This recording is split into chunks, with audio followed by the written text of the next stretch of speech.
આજે આપણે ડબલ કલરમાં મોતીની પિન બનાવતા શીખીશું. એમાં આપણે ધ્યાન રાખવાનું છે કે શેપ આ રીતનો પડવો જોઈએ. તમે જોઈ શકો છો આમાં શેપમાં ગડબડ થાય છે, આ રીતનું ના થવું જોઈએ. તો ફૂલ વિડીયો જોજો તો તમને ખ્યાલ આવે. તો ચલો શરૂ કરીએ.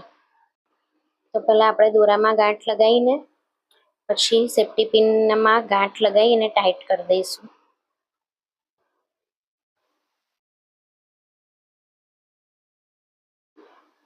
આ રીતથી 2-3 વાર ગાંઠ લગાવી દેવાની છે એટલે એ ટાઈટ થઈ જાય. 4 મોતી લઈ લેવાના છે. આપણે વ્હાઈટ અને ગોલ્ડન બનાવીએ છીએ તો એક વ્હાઈટ, એક ગોલ્ડ, વ્હાઈટ, ગોલ્ડ આવી રીતે 4 મોતી લઈ લેવાના છે. પછી આપણે રાઉન્ડમાં લાસ્ટ મોતીમાંથી સોય નાખીને ચારેવ મોતીમાંથી 2 વાર કાઢી લેવાની છે.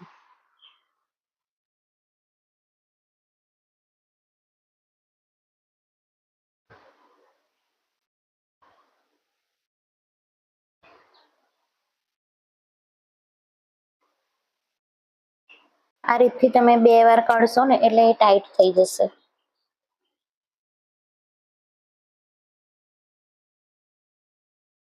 કંઈક આ રીતનું 4 શેપમાં આવશે. પછી આપણે અહીંયા વ્હાઈટ મોતી છે એટલે હવે આપણે બીજો એક વ્હાઈટ મોતી લેવાનો છે. હવે આપણે એક વ્હાઈટ મોતી લઈને સોયને ગોલ્ડન મોતીમાંથી કાઢવાની છે.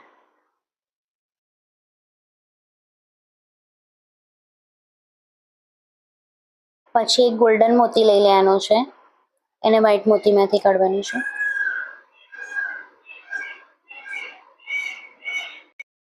પછી એક વ્હાઈટ મોતી જે આપણે ત્રીજા નંબરના ગોલ્ડનમાંથી કાઢવાનો છે.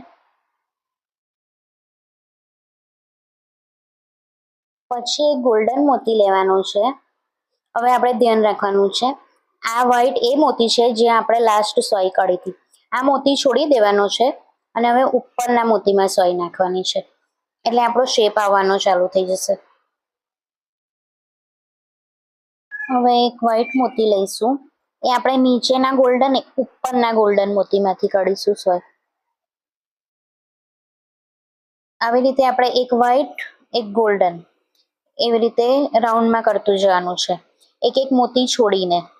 હવે તમે જોઈ શકો છો અહીંયા ગોલ્ડન છે, નીચે વ્હાઈટ છે. હવે આપણે ગોલ્ડન મોતી આ ઉપરના વ્હાઈટ મોતીમાંથી કાઢવાનો છે.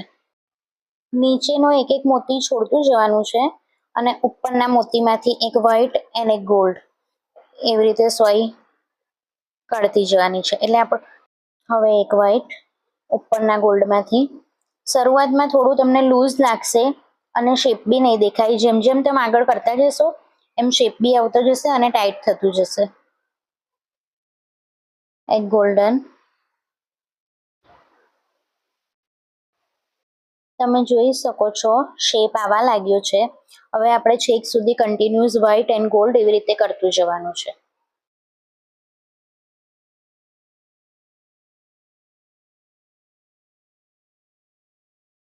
તમે જોઈ શકો છો પરફેક્ટ શેપ આવી ગયો છે. હવે આપણે લાસ્ટમાં ગાંઠ મારી ટાઈ કરી દઈશું. છેક સુધી લઈ લેવાનું છે. આના પછી આપણે મલ્ટી કલરમાં બનાવીશું.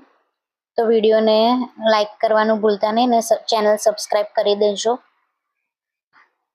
તો એના ટાઈ કરવા માટે આપણે લાસ્ટ જે મોતી હોય ને એમાંથી સોયને 2 વાર કાઢી લેવાની છે એટલે ઉપરની સાઈડે થોડું ટાઈટ થઈ જશે. આવી રીતે લાસ્ટ 3-4 મોતી હોય ને એમાંથી આવી રીતે 2 વાર સોયને કાઢી લેવાની છે એટલે ટાઈટ થઈ જાય. આ ટાઈટ થઈ ગયું છે. હવે આપણે આની અંદરની સાઈડેથી ગાંઠ લગાવી દઈશું.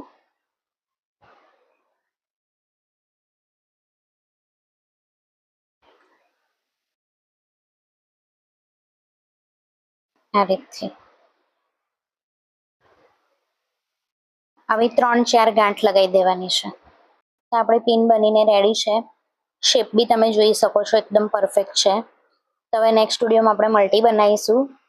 તો જોવાનું ભૂલતા નહીં. Thank you.